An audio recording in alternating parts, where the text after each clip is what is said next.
A very good evening, Zimbabwe. Welcome to LiveTalk. We're coming to you live from Studio 7 at the Voice of America in Washington this Friday, June the 9th, 2023. I'm your host, Marvelous Mhlanganyahuye. And tonight on LiveTalk, we're discussing about the continued rise of the cost of basic commodities, making them unreachable for families as the rate of the local currency continues to lose value against the United States dollar.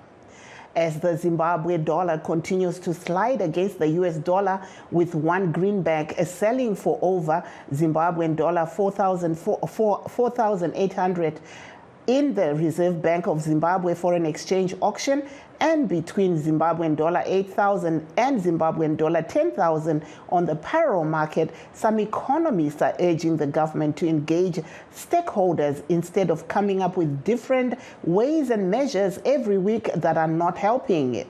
Nasi tiri kutarisa mamiriro akaita upfumi munyika apo veruzhinji vari kuchema-chema nemakwiriro ari kuita mitengo yezvinhu muzvitoro. Izvi zviri kukonzerwa nekudonha kweuremu hwemari yemunyika.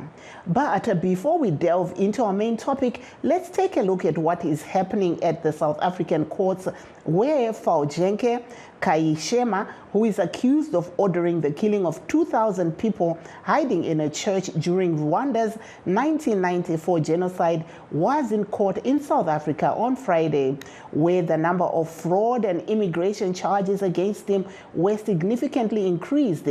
David Doyle has more. South African prosecutors have significantly increased the number of fraud and immigration charges they are bringing against Rwandan genocide suspect Fulgence Kayishema. One of the most wanted remaining suspects from the 1994 genocide, Kayishema had been on the run for more than 2 decades. He was arrested last month on a grape farm outside of Cape Town and had been living under a false name. South Africa's National Prosecuting Authority alleges Kayishema used a false identity in order to apply for asylum and refugee status. Outside court in Cape Town on Friday, NPA spokesman Eric Ntabazalila said the charges against Kayishema had risen from 5 to 54. That 54 includes 9 counts of fraud, 10 counts of the contravention of the Refugees Act, and 35 counts of the contravention of the Immigration Act. Kayishema is expected to face extradition to Rwanda to be tried for crimes there, though Ntabazalila said those proceedings have not yet started. The former police officer is accused of ordering the deaths of 2,000 people hiding in a church during the 100 days in which more than 800,000 minority Tutsis and Hutu moderates were killed.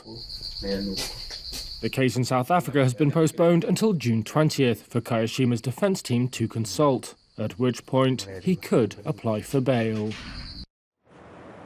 And now back to our main topic of the day, which is on the economy.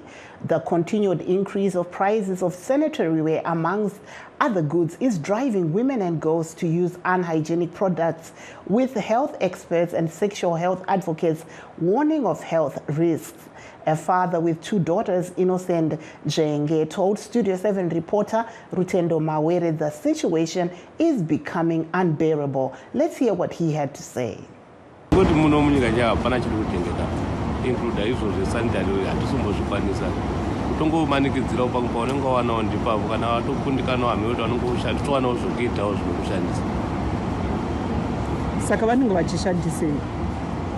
Mazwano tingaite kune mwana kuna ngoshandisa masokisi zvakawanda zvinoisa matishu ameno iko kutengura kuti as long as kuti munhu akakwanisa kungorara zvisikaonekere kunze chete.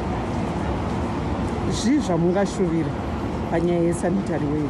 Zvatinoshuvira kuti dai ikonomi yedu yangogadzirisikawo zvakanaka, tati munhu patinowanawo muhoro watinowanawo patinoshandawo tikawana zvatinowanawo haiwa tinokwanisa kuzvitengera kutenga kana ikonomi yedu yakadzikama. That there was a father of 2 daughters, Mr. Innocent Njenge, lamenting about the high cost of sanitary ware. He was speaking with Studio 7 reporter Rutendo Mawere. Rutendo also spoke to Ms. Otilia Chikandira in Harare, who said sanitary towels were now becoming unaffordable, yet they are needed monthly. tikapinda mana OK mana TM hatichatokwanisa kuzvitenga zvinhu izvozvo. Apa zvinhu zvaunofanira kushandisa every month semunhu wemukadzi. Apa hatisi kutokwanisa kuzvitenga. Kumba kune kuchida kudyiwa, mafuta, upfu, zvese hazvichatokwanisika kutenga. Saka izvi nana mapedzi izvi takutodzokera zvaiitwa nana pandofuka nana mai wedu nana mbuya wedu zvokushandisa machira. Ndozvatakutodzokera kunoita. Kana kuti takutoafonda kutenga emurodhi anonyobvuka aya usingazivi kuti kana kuti akaexpire rini kana kuti chakagadzirwa rini, kungoshandisa chete zvinova zvakutoisa utano hwedu panjodzi. That day was Otilia Chikandira in Harare speaking with Studio 7 reporter Rutendo Mawere. Vagumbo ruocha vemuraini rekwa chinyang'anya kwa ishe mutema kwa gutu vanoti kukwira kwemitengo yezvinhu muzvitoro kuri kushungurudza vagari vekumaruva. Let's hear what he had to say about the situation in Masvingo, where some people are saying the cost of basic commodities is becoming too high. Zisingaiti shuga kuti tiwane shuga chando chino vana vazukuru vanofanirwa kuinda kuchikoro vamwati vadya porridge toitenga nei iyo dhora rava kutengeswa 60,000 padhora. Saka inini ndine mari yendinowana kupensheni ndoiwana sei? Ndobuda mupost office ndoinda kumakorokoza ndonotsvaka yusa, mari yangu yose yaperera ikoko kuti ndiwane $20. $20 ndotenga ndabva $3 kudzokera, saka $6. Saka ndosara nemari, hakusisina mari yendichatenga shuga, munyu, mafuta. Haungadyi murivo uri majochocho, ndofanirwa kutenga mafuta sipo nemafuta okuzora ndoiwanepi. Vagumbo ruocha vachitaura nemutori wedu wenhau wekumasvingo Godfrey Mutimba. Let us now take a short break. Please don't go away. We'll be right back. In times of change, when the world seems uncertain and what we hear doesn't reflect what we see, we seek the truth.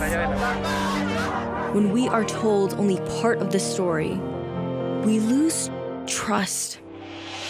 In moments of crisis, our dreams, hopes, and wishes for a better tomorrow depends on a free press.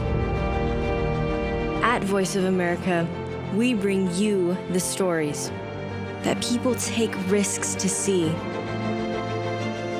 We connect the world and unite it with truth. At Voice of America, we show you the whole picture. For those that have just joined us, please note that we are streaming live on all our Facebook pages, VOA Shona, VOA Studio 7, and VOA Ndebele. And we're also live on YouTube at VOA Zimbabwe, so you can join in the conversation right now. Tonight on LiveTalk, we're discussing about the economy. And we are now joined by one of our economists, who is Masimba Kuchera, an independent economist in Harare. Mr. Kuchera, welcome to the program. Thank you very much, Elda. How are you on a Friday like this one? aiwa kuno kutiri wadi zvedu tanga tiri kutotya kuti nhare nhasi dzingatikanganisire, asi mombotiudzawo tiri kuona vabereki nevanhu vazhinji munyika vari kuchema-chema nekukwira kuri kuita mitengo yezvinhu. Zvakamira sei pari zvino?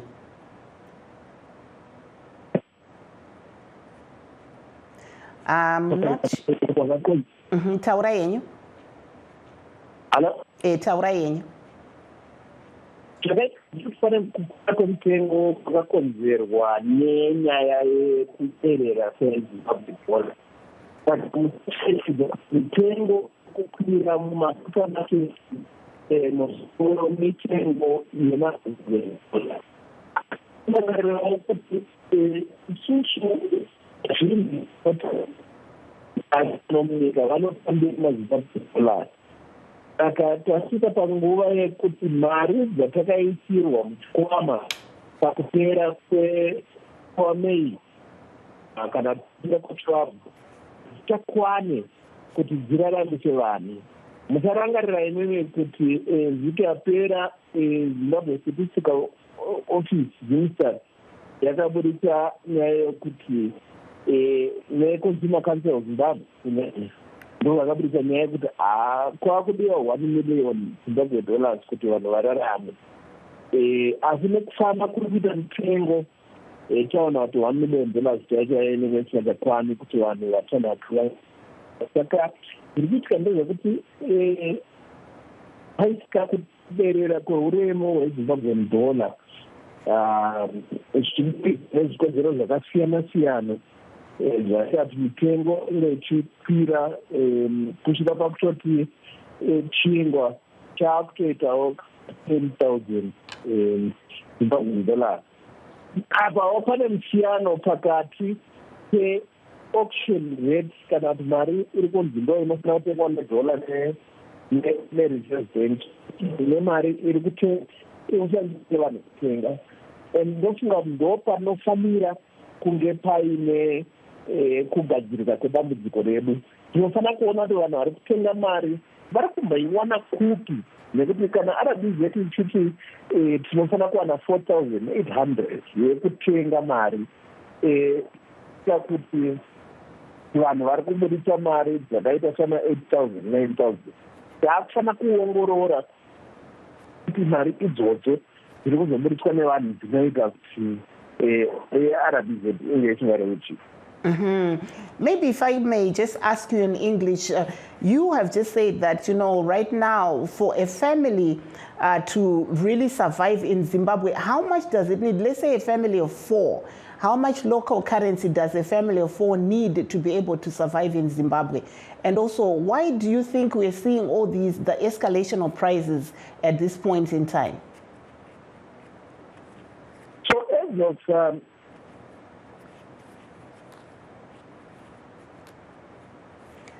that a family of 6, I think, requires 1 million Zimbabwean dollars.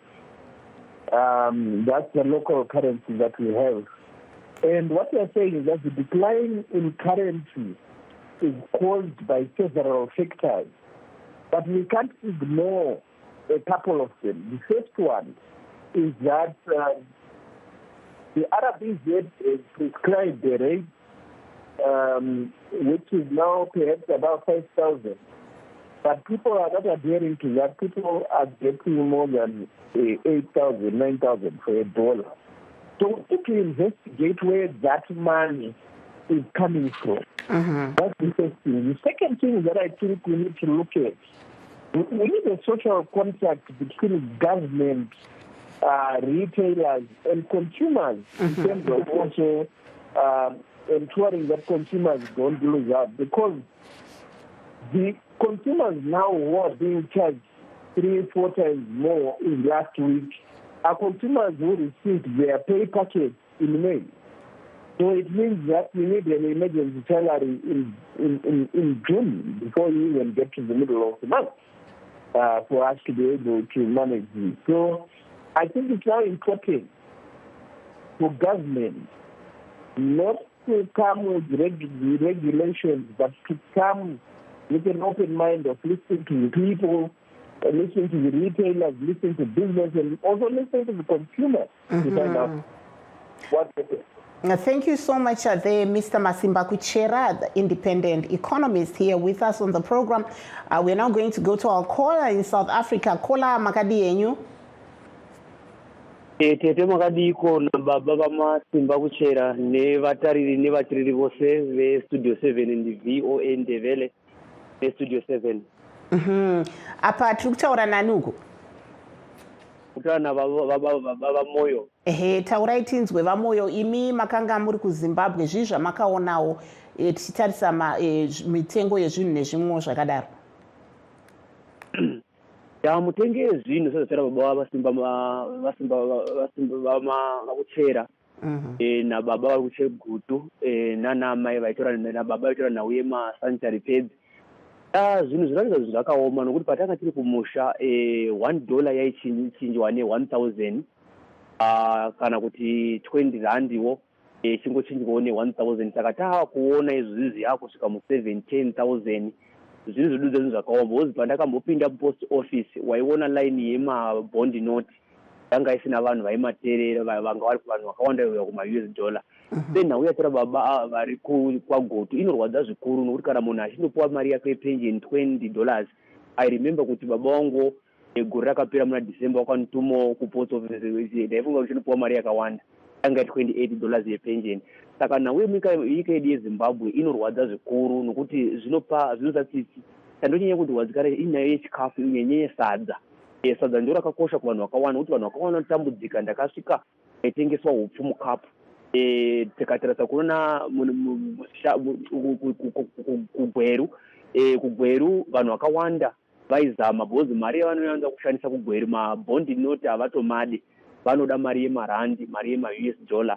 Tofunga munana shavani izvo ndizvozvo. Saka tichiona kudhura kunoita mutengo zvinodudzira kuti zvishuwa ukuenda nyika yedu yeZimbabwe tatodzoka paya pagore ra2008 kungoti apa zviri kuita zvakavharidzika nenyaya yekuti mune ma-US$ nemarandi. Zviri kana munhu achichinjirwa $1 nemari inosvika 7,000 10,000 inzwa mari yakafana. Kana nhau yatara vakuteera kunzi musha une vanhu 6 kuda mari inosvika 1 million. 1 million tichitaura dai kuti iri mari yakawanda tingati nyika yedu yeZimbabwe yakapfuma. And takambobata ma5 billion kumarumwedzo. Saka nyika yedu yeZimbabwe inoratidza kuti amene kuti ingwe kuti sarudza apa dhuze nokuti zvinhu zvinorema vanhu vekumuZimbabwe vayaura nokuti mutengo ndanga ndichiona chingwa chirikutanga mu10,000 12,000 kana iri nyama yehuku food chicken hatatotauri mafuta hatatotauri chinhu chinoita $5 chinenge chitotengwa kuma15,000 china mberi. Saka kwati nhamo iri munyika yedu yeZimbabwe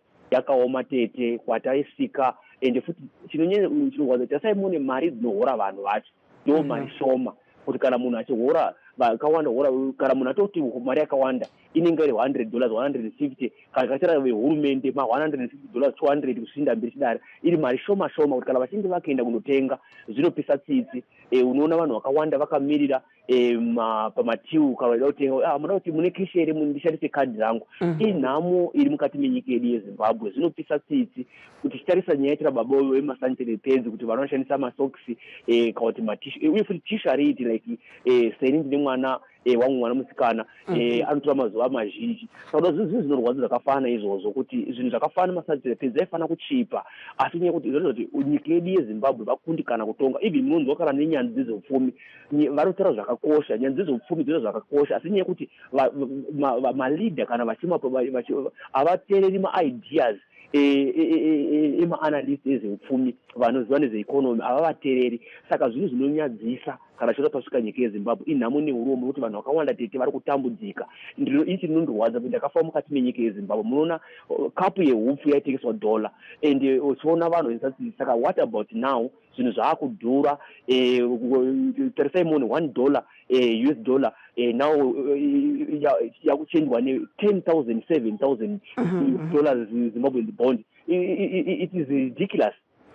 Muri ipapo vamoyo iramba yenyu muri ipapo ndimbowanikwa ini ndichidzokera kuna vakuchera asi tisati aenda kuna vakuchera, maybe just tell us in Ndebele, what's your view? You were recently in Zimbabwe. What did you see regarding the cost of basic commodities? nami uthi ngibingelele bonke abalaleli nababukeli be-Studio 7 ku-VOA Indebele Shona. Ya kunzima kakhulu kwamambala even masikhuluma indaba yaseZimbabwe.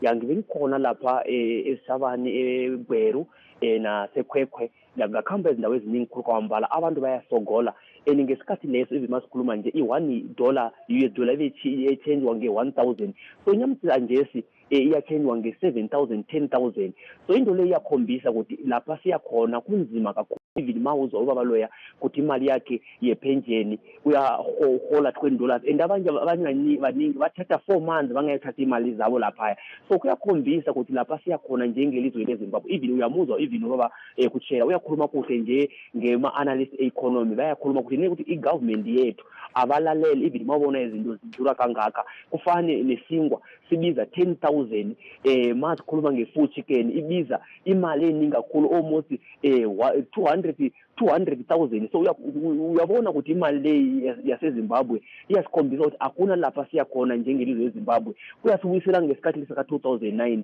mara nyamhlanje sithi izinto zingcono ngenxa yokuthi kunama-US dollar namarandi so ngafika lapha eGweru abanye bayathenga epuphu ibuphi ekhaphe encane ethinge $1 US dollars and abanye bayathengisa even ama-beans aphekwe so kuzokhombisa ukuthi eZimbabwe akuna lapha siyakhona. Thank you so much, Mr. Moyo. Thank you for being our caller. You have a great day. I understand we have another caller. Hello, caller. Hello, Makadeni. Aiwa tiri wadi tiri kutaura nani uko? Kutaura na Olivia Ngwenya, Durban, South Africa. Aiwa takaedza kukufonera ishuwa nezuro pachirongwa chemadzimai but tisingakunzwi tafara mapinda muchirongwa. Munoona sei nyaya iyi yekukwira kuri kuita mitengo munyika? Nyaya yemitengo munyika tete iri kurwadza especially sisi tinenge tiine vana vatakasiya kumusha zviri kurwadza. Asi ndanga ndakateerera kuti wababa vachitaura kuti vakunzikana kutengera vana mapedzi nekuda kwemitengo mukwiriro wawakaita zvinorwadza kana vana vedu mukore uno vakunzi vakunorarama nekushandisa manewspaper nema-issues aishandiswa naamai vedu kare zvinorwadza zvikuru kwazvo.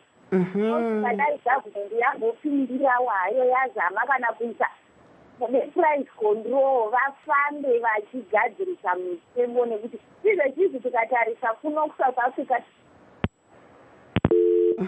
Unfortunately, we lost our caller there, Olivia Ngwenya, in South Africa. She's just lamenting that, she was very touched by the father of the 2 girls who spoke about the high cost of sanitary ware, saying that, she's very saddened because now people have to resort to using the olden ways of young girls using, things that are not hygienic. But there's also Stephen Chipunza in Zimbabwe who gave us his number. Stephen Chipunza, we are trying to call you. We want to hear from you. I know you were one of the people that put up your number saying that you wanted us to call you so we could hear your view. Because I know a lot of you that are following us, when we ask you for the numbers, you say, oh, you never call us. We do try to call as many people as we can, but as you know, some of the time the lines are not very clear. But let's go back now to Mr. Masimba Kuchera, our guest economist, all the way from Harare in Zimbabwe. Mr. Kuchera, you heard our callers there lamenting. So what is the way forward? If government were listening right now, what would you advise them to do? Okay, so first of all, thank you very much. But let me correct something. I'm not an economist. I'm an economic analyst. Yes, go ahead. So if you give me economic figures, I will not be able to interpret. Okay, but go ahead. If you give me an economic situation like the one that we have now, I will interpret it for you. Okay. So thanks very much, Namukanya, Makuramiti. Makuramiti is right. The challenge that we have is that I think there is a disconnect between government who is trying to regulate prices, the people who are selling the goods, but also the consumers as well. And Mangwenya is also right to say there are basic things in life that government should always protect. Now, this may sound as a joke, but if you remember in 1995, Simon Chibetu, it's not 1998, he sang a song, achitikana mokwidza mutengo yezvinonaka mundichiirewo chingwa chevana vangu. What I was trying to express there is that there are basics that the government should ensure that they should be available for everyone. I mean, sanitary pads are basics that we should ensure that they are for everyone. In actual fact, they're supposed to be free for categories of people who can't afford this. Now, it's not like that. So bread is one of those as well that we are facing challenges. And I think if government was listening to me, the first thing that I would say is that let's get to a tripartite meeting: consumers, government, and the business. Business in all its forms, retailers, manufacturers. To find a way of price discovery. What we have is a bit of a distorted auction facility. The auction facility tells us what the rate must be, but it's also not looking at what we have in the market in terms of mari iripo. Often that but price discovery inofana kushanda nekuti inozi kuti nemari yakati mabhengi anozata ane mari yakati yaakakorepesa dzaakaholda because dzinenge dzakuzobuda dzichizobuda dzaama 7,000-8,000. Pane need yekuti tigare pasi tionesana kuti price ito toifambisa sei tese, kwete hurumende inouya ichitiudza kuti mitengo unofana kana kuti business inouyawo yoti hatinga tofana kuita 10,000. Vanhu havakwanisi kuafoda 10,000, vanobhadhara havakwanisi kuafoda kubhadhara 10,000. So we need to get to a point. That's number one. Number two, we need to seriously invest in our production technique. So what does that mean? If you can explain that. Zvakawanda zvatiri kutenga zvakafanana nematishu, matukutuki, ndinobva angoti asvika pa80% production in terms of manufacturing zvatogadzira munomu. But chimwe chinhu chinonetsa munomu ndechekuti magetsi anodhura.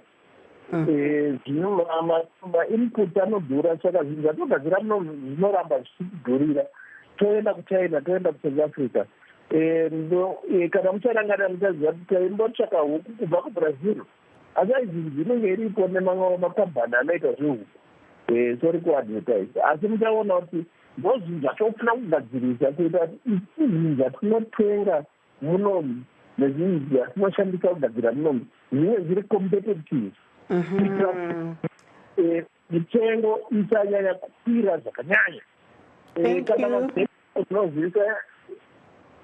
Thank you so much there, Mr. Masimba Kuchera, who is an independent economic analyst, who was just giving us his view. Unfortunately, time is not on our side.